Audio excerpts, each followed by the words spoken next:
This is News Trail, your daily dose. It's August 7, 2026. Welcome to News Trail. I am Adetola Kayode.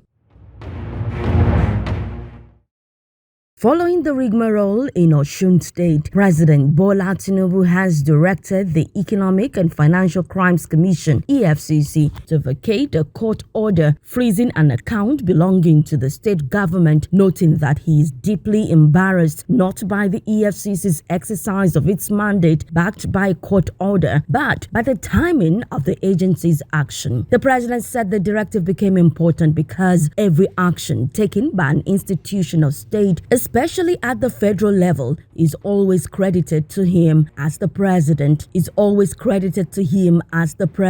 even when he may not have had any prior knowledge of the action. The president noted that since assuming office as president in May 2023, he has consistently maintained that anti-corruption and law enforcement agencies must be allowed to discharge their statutory responsibilities independently, professionally, without fear of favor or political interference. But the timing of the action of the EFCC is inauspicious, and as such, he is compelled to intervene.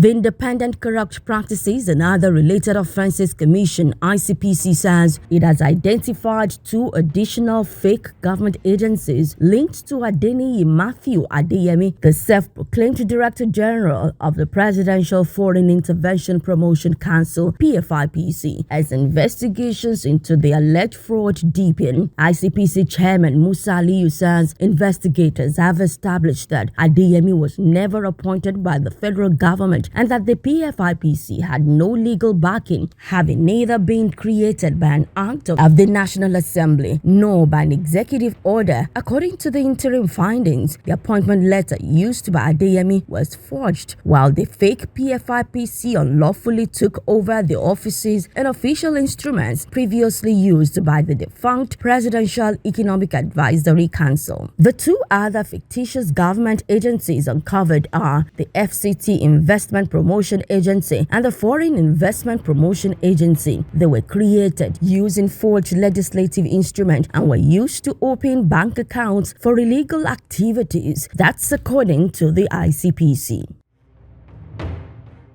Dates have been set by the International Court of Justice (ICJ) in the Democratic Republic of Congo's case accusing Rwanda of violating international law. Kinshasa must file its argument by October 2027, with Kigali's response due in December 2028. The United Nations' highest judicial body has fixed the timetable for the written phase of the case brought by the Democratic Republic of Congo against Rwanda. Kinshasa filed the case on June 26, accusing Kigali of breaching 4 international conventions covering genocide, racial discrimination, discrimination against women, and torture. Should the ICJ rule in its favor, the DRC says it will seek official apologies from Rwanda, the prosecution of those found responsible, and compensation for damages suffered.